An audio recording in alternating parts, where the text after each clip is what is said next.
वास्तुशास्त्र एक प्राचीनतम ग्रंथ अटे।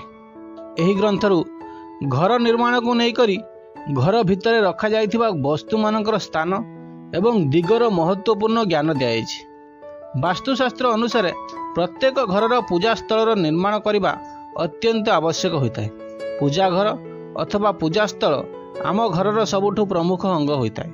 यही स्थान में सकारात्मक ऊर्जार निर्माण होता है एवं यही ऊर्जा संपूर्ण घरे संचारित हो जाए, जहा द्वारा घरर वातावरण शुद्ध एवं पवित्र रहिबो। पूजा घर बनाइबा समय आमको वास्तुर नियम पालन करने दरकार, कहीं शास्त्र रे पूजा घर संबंध रे बहुत महत्वपूर्ण नियम बताई।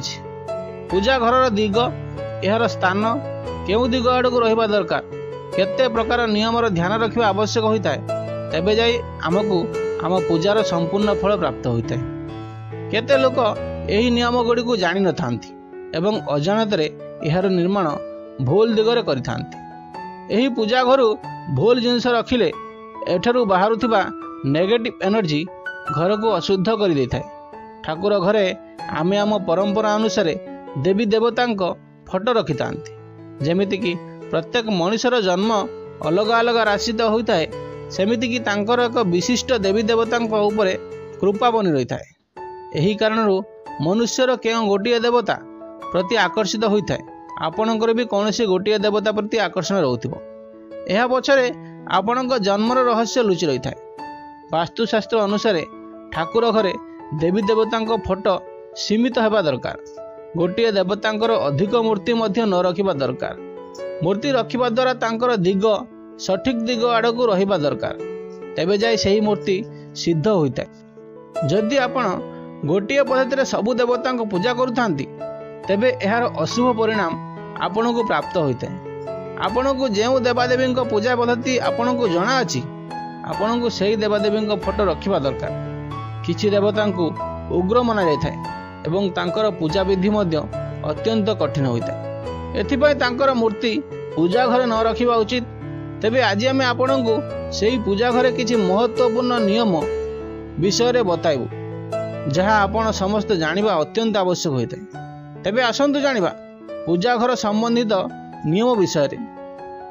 सबुठु प्रथम भूल जहाँ आम द्वारा हो जाय थाए ताहा हला मंदिर को अस्वच्छ रखिबा।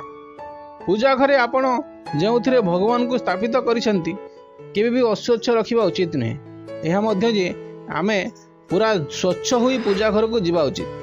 द्वितीय कथा होची आम पूजा घरर द्वार केबे भी दक्षिण दिग आड़ को खोलिबा ठीक नुहे। दक्षिण दिग मृत्यु देवता जमराजांक द्वारा बोली मना जाए। देवी देवतांक मुख मध्य दक्षिण आड़ को न रखिबा उचित। यह भी ध्यान रखंतु देवी देवतांक मुख परस्पर मुहांमुही होई रहिबा उचित नहीं। पूजा घरे केबे भी नृत्य करुथबा गणपति मूर्ति एवं तांडव करुथबा शिवंक मूर्ति बा फोटो न रखिबा उचित। हनुमान किंबा माँ दुर्गांकर उग्र रूप थिबा फोटो बा मूर्ति केबे भी रखिबा उचित नहीं। जे कौनसी भगवानकर शांत किंबा बसिथिबा अवस्था रे थिबा फोटो रखिबा उचित। चतुर्थ कथा होची पूजा घरे कौनसी जीवित एवं मृत व्यक्ति फोटो ठाकुरंक घर रखिबा उचित नहीं। वास्तुशास्त्र अनुसार एमिति करिबा अशुभ होता है, आपणक घरे विपद आसी थाए। जदि आमर ए वीडियो आपण मानक भल लगी थाए ताले वीडियो को लाइक एवं चैनल को सब्सक्राइब कर दियो।